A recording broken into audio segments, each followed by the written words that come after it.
성경 고린도후서 6장 같이 보시겠습니다.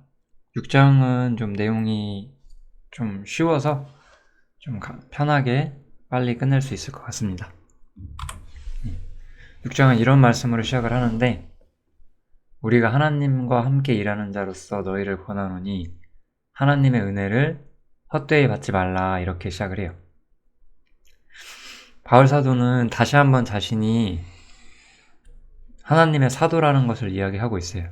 하나님과 함께 일하는 자로서 너희를 권한다, 그렇게 말하면서 하나님의 은혜를 헛되이 받지 말라, 이렇게 이야기를 하고 있죠. 이 바울 사도가 가지고 있는 이 직분, 그 모세가 가지고 있던 정죄의 직분과는 달랐던 이 은혜의 직분이잖아요. 그래서 바울 사도는 고린도 교인들이 이 하나님의 은혜를 정확히 모르고 있다라고 생각을 했던 것 같아요. 그래서 자신이 이 은혜의 직분을 가지고 너희를 권하고 있다, 그리고 내가 전하는 이 하나님의 은혜를 헛되이 받지 말라, 이렇게 이야기를 하고 있죠. 이 고린도 성도들은 여러 가지 잘못된 그런 교리들이나 위험들, 삶의 문제점들을 가지고 있었고, 분명히 고린도후서 3장에서 우리가 봤던 것처럼 그 모세가 가졌던 정죄의 직분 쪽에도 관심을 가지고 있었던 것 같죠. 그런데 바울 사도는 지금은 은혜를 받고 은혜를 통한 구원을 얻는 시대라고 분명히 이야기를 해주죠. 이것은 단지 이 고린도 성도들에게 뿐만 아니라 우리에게도 굉장히 의미가 있죠. 그래서 우리가 지금 이 기독교라는 것을 통해서 이 예수님의 죽음과 부활을 통해서 하나님의 은혜가 전파되는 지금을 우리가 은혜의 시대라고 말을 하는 거예요. 이거는 특별한 용어가 아니죠. 여기 나온 것처럼 지금이 바로 은혜 받을 만한 때예요. 그리고 보라, 지금은 구원의 날이로다. 이 지금은 언제부터냐 하면 예수님의 부활부터 예수님이 재림하실 때까지죠. 이때 교회가 이 땅에 있죠. 이 교회가 이 땅에 있는 동안에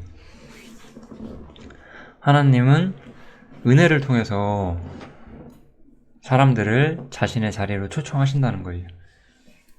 이거는 이제 좀 마태복음 같은 거 공부하셨으면 기억이 나실 텐데,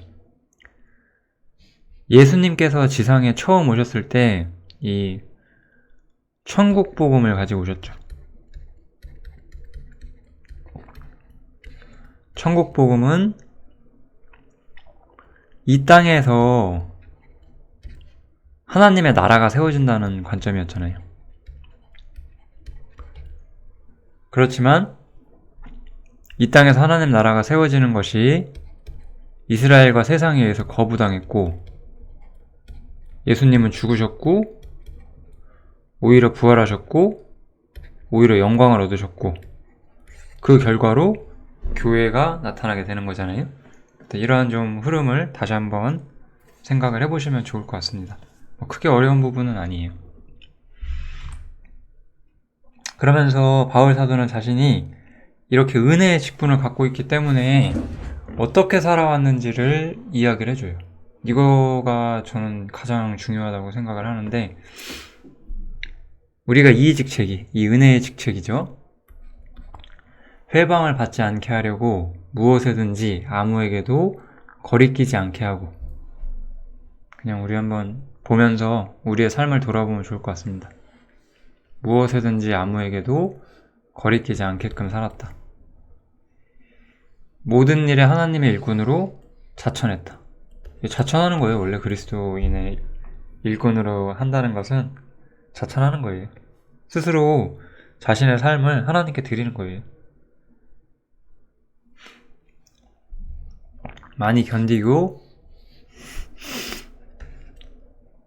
환난과 공핍과 곤난과 매맞음과 갇힘과 요란한 것과 수고로움과 자지 못함과 먹지 못함과 여러 가지 많은 환난들, 한 가지만 얘기해 볼게요. 이런 것들을 담대히 감당했다라고 이야기를 하는 거죠. 우리가 현재로서는 먹지 못할 정도로 커다란 고난을 받진 않을 거예요. 근데 우리는 여기서 바울과 똑같이 우리가 해야 된다라기보다는 바울이 어떤 마음으로 살았는지를 봐야 되겠죠. 우리는 항상 바울의 삶 속에서 이 은혜의 직분을 이루기 위해서 하나님께 헌신했다라는 것과 이 헌신했다라는 이야기에는 이 헌신했다라고 하는 이야기에는 자신을 돌보지 않고 하나님을 위해 살았다라는 것이 담겨 있죠. 오직 하나님의 뜻을 성취하기 위해 살았고 자기를 부인했다라는 것을 좀 볼 수가 있을 것 같아요. 여기서 제가 한 8장, 9장, 10장, 11장 이렇게 하면서 뒤에서 다시 한번 이야기할 것 같은데 그리고 이런 부분을 좀 보면 좋을 것 같아요. 우리는 이렇게 가끔씩 바울을 보면서 혹은 그런 일꾼들을 보면서 이들이 한 어떤 업적을 되게 칭송하고자 하거든요. 근데 바울 사도는 자신의 업적을 높이지 않고 자신이 받았던 고난에 대해서 이야기를 하고 있어요. 이게 그리스도인들이 좀 생각해 봐야 되는 주제예요. 반드시 생각해 봐야 되는 주제.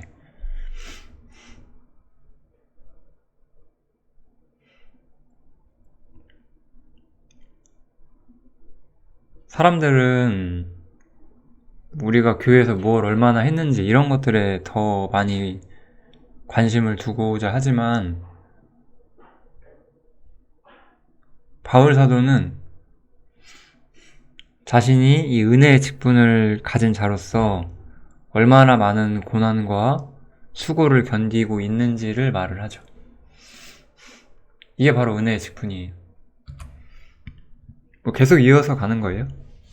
이번에는 아까는 어떤 고난을 이겼던 측면을 말한다면 지금은 깨끗함, 지식, 오래 참음 등등을 못 입는 거죠. 그래서 거짓이 없는 사랑과 진리의 말씀과 하나님의 능력 안에서 의의 병기로 좌우하고, 좌우한다는 말은 그 왼쪽 오른쪽에 그 무장을 한다는 그런 뜻이라서 어떤 의의 병기를 갖추고 있는 모습들을 쭉 이야기를 하고 있어요. 그 다음에 세 번째로 여기서 한번 끊어지고요. 성경이 길어서 중간에 나눠놨는데 마지막 부분은 이 세상과는 다른 관점을 가진 사람으로서 자신을 이야기를 하고 있어요. 여기 보면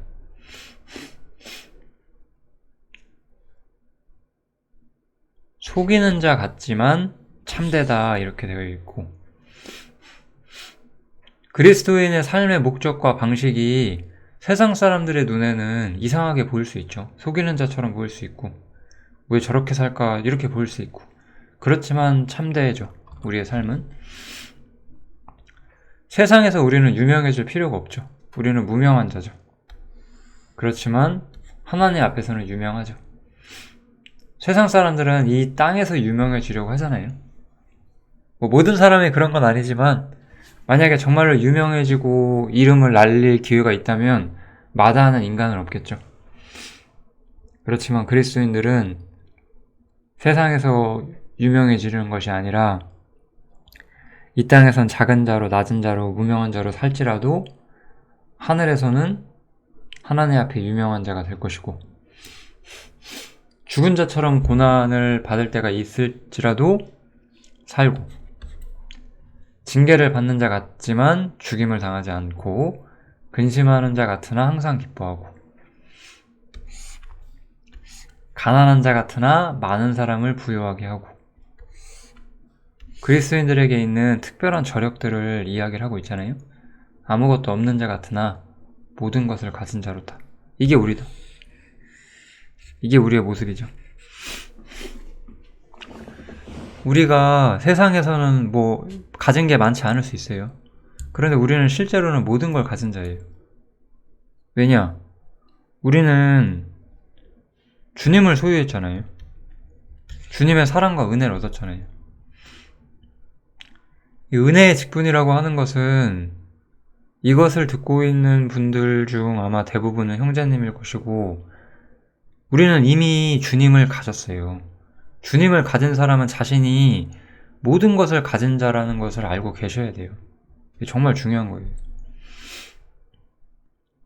이런 것들은 아마 우리의 삶에, 우리의 신앙의 어떤 에너지를, 어떤 힘을 아마 굉장히 영향을 미칠 것 같아요. 제 생각에는.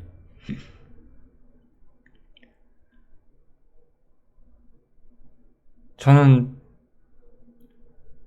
그나마 이제 구원받은 지, 제가 학생 때 구원을 받고 대학생 때 구원을 받고 거의 30대 중반까지도 아무것도 이뤄놓지 못했어요, 세상에서.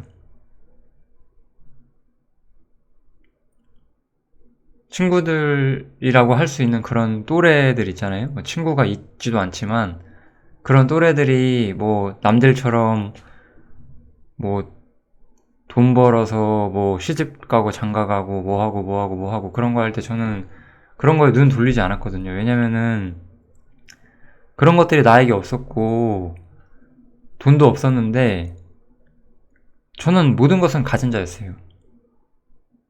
이러한 저의 삶의 방식을 이해하지 못하는 사람들이 있었지만은 뭐 그거는 저한테 있어서 중요한 건 아니었어요. 원래 신령한 자는 모든 것을 판단하지만 다른 사람에게 판단받지 않는 거예요. 저는 그러한 시기에도 모든 것을 가진 자라는 것을 항상 믿고 있었고 그것을 누리고 있었어요. 누리고 있었다는 게 중요해요. 근심하는 자 같으나 항상 기뻐했다라고 나오죠. 가난한 자 같으나 많은 사람을 부유하게 했다라고도 말하고요. 아무것도 없는 자 같지만 모든 것을 가진 자로다. 우리가 이렇게 이야기하잖아요. 그렇기 때문에 우리는 하나님의 은혜 가운데서 이 세상에서 가장 부유한 자처럼 살아갈 수가 있어야 되는 거죠. 고린도후서가 정말 우리 마음을 끌어당기는 그런 메시지들이 많이 있어요. 자세히 정말 읽어보면 어려운 주제는 없죠. 어려운 게 아니라 우리의 마음을 끌어당기는 그런 힘이 있는 성경이다. 이것만은 분명합니다. 일단 마음을 넓히라는 이야기가 나오죠. 이 얘기는 저는 좀 알 것 같아요. 왜 이렇게 이야기를 하는지.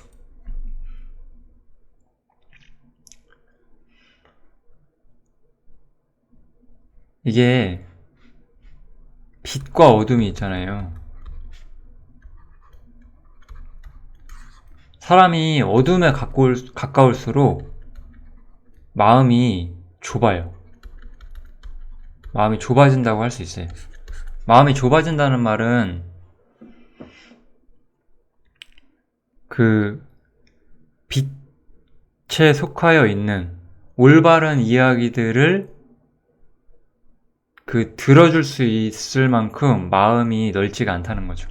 이거는 메시지를 안 듣고자 하는 경향성을 좀 말하는 것 같아요. 제가 이렇게 살면서 느낀 것은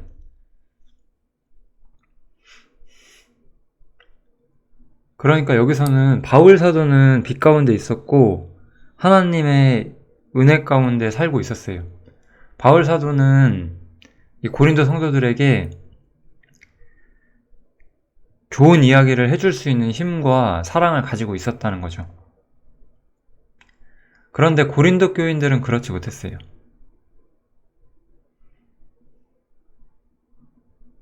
그래서 여기 보면 오직 너희 심정에서 좁아진 것이니라 이렇게 말을 하죠.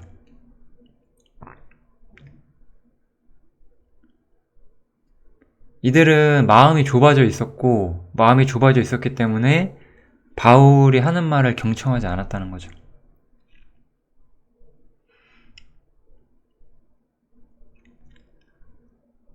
여기서 제가 좀 느꼈던 것은 참 이것도 바울 사도가 참 대단한 점이라고 생각을 해요.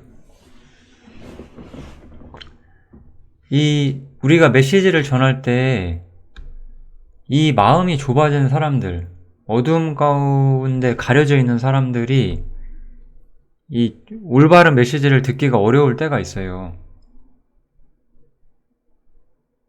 그럴 때 바울 사도는 그들의 마음을 넓힐 수 있는 이야기를 하려고 노력했었구나. 우리가 이런 걸 조금 느낄 수 있을 것 같아요. 여러 가지로 이 주제는 생각해 보실 수 있는 게 많을 거예요. 내가 마음이 좁아져서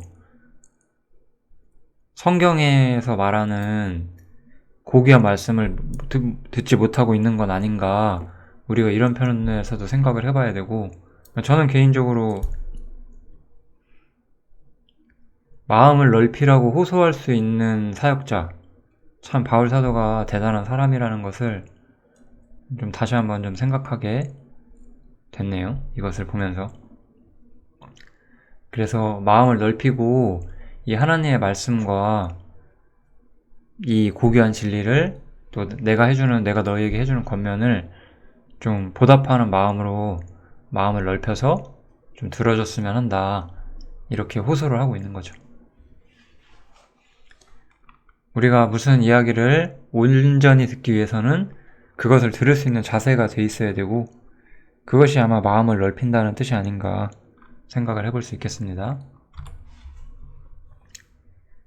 여기까지 이제 좀 여러 가지 호소를 한 뒤에 이제 바울 사도는 좀 권면을 다시 해주기 시작을 하는데, 세상과 구별되라라고 이야기를 하고 있어요. 그리고 고린도 전서에 비춰보면 이 사람들이 세상과 구별되지 않았었던 걸 볼 수가 있죠. 그래서 너희는 믿지 않는 자와 멍해를 같이 하지 말라 라고 말을 해요.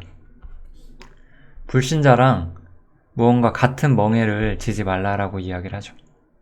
멍해를 진다는 거는 무언가 수고를 같이 하는 것을 말하는 거죠.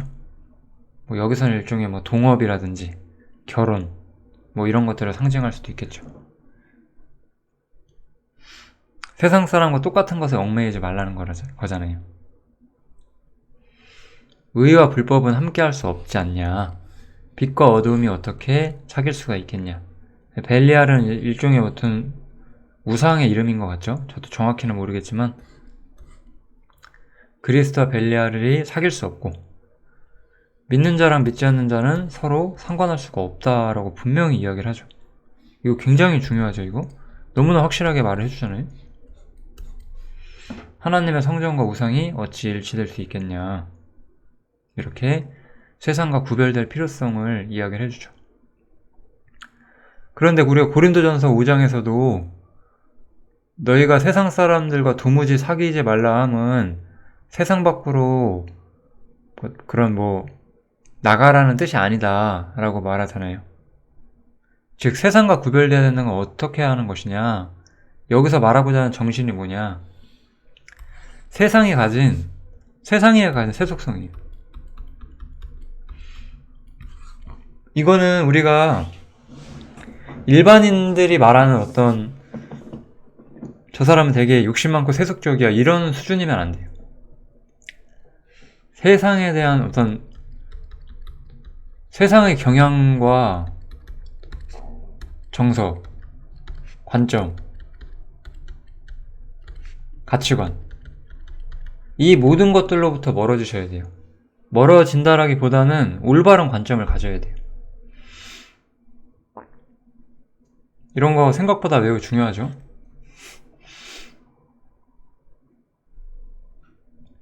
우리 예를 들어서 요즘 시대에 보면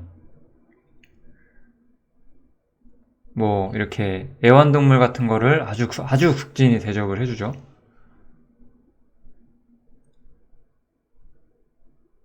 동물도 생명이 있고 생명을 소중히 해주는 건 맞는데 그렇다고 동물이 사람만큼 고귀한 것은 아니에요. 이런 거예요, 이런 거. 어떠한 경향성에서 온전한 그 성경적 지식을 갖는 거.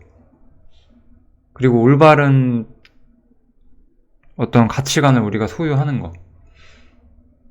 법적으로 보면은 뭐 예를 들어서 성소수자 뭐 이런 말 쓰잖아요. 그런 사람들의 권리를 뭐 해줘야 한다. 성경은 그들을 죄인이라고 말하죠. 그들은 하나님의 어떤 창조 질서를 더럽히는 중범죄를 짓고 있는 사람들인데 세상은 그런 사람들을 뭐 권리를 보장해줘야 한다 이렇게 말하죠. 이런 게 세속성이에요.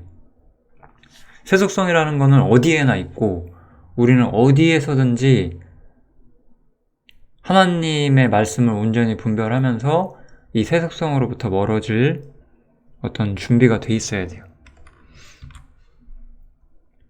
우리는 살아계신 하나님의 성전이라 이와 같이 하나님께서 가라사대 내가 저희 가운데 거하며 두루 행하며 나는 저희 하나님이 되고 저희는 나의 백성이 되리라. 이게 레위기나 출애굽기 이런 구약 성경에 많이 나오죠.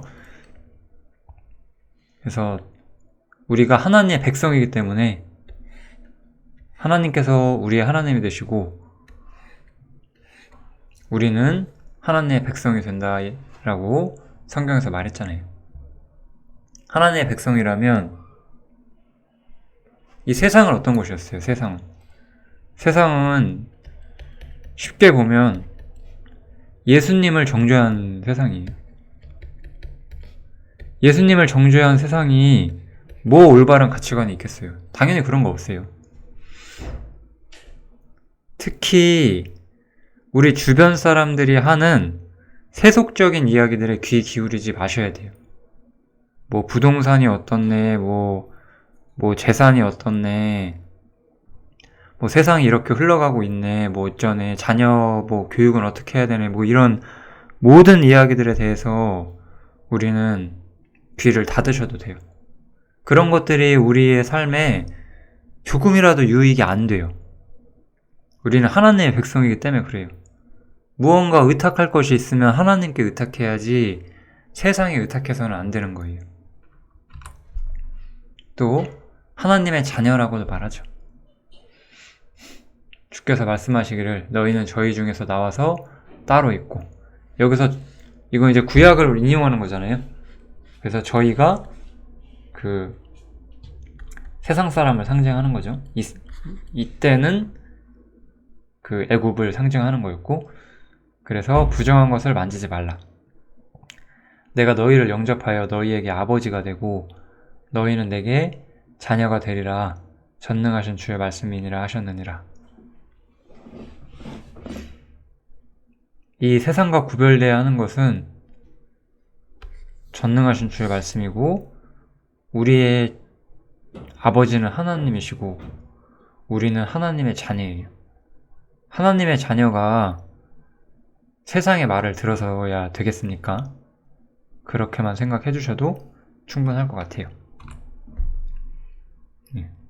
이거 7장 1절이죠? 7장 1절인데 여기 7장 1절까지가 한 문맥이라서 다음에 7장 할 때는 2절부터 시작을 하겠습니다. 그런즉 사랑하는 자들아, 이 약속을 가진 우리가 하나님을 두려워하는 가운데서 거룩함을 온전히 이루어 육과 영의 온갖 더러운 것에서 자신을 깨끗게 하자라고 말하죠. 그래서 우리 깨끗게 하는 방법이 무엇이냐? 구별이다라고 분명히 우리는 볼 수가 있어요. 우리는 우리 나쁜 짓 하지 말자 이렇게 생각할 수가 있어요. 근데 그러니까 내가 내 양심상 생각하기에 이런 건 나쁜 행동이다, 그런 건 안 하려고 노력하는 그리스도인들이 있어요. 그런데 삶 자체가 세속성에 완전히 물들어 있어요. 그런 거는 온전히 깨끗해진 게 아니라는 거예요. 우리는 어떻게 깨끗해지냐? 구별을 통해서. 우리 아까 문맥을 보면 이 온갖 더러운 것이라는 것은 단순히 악한 행동일 뿐만 아니라 여기 나와 있는 것처럼 따로 있어야만 하는 거예요. 따로 있지 않기 때문에 구별되지 못하는 거거든요. 우리 이거는 롯과 아브라함의 예를 들어보면 좋을 것 같아요.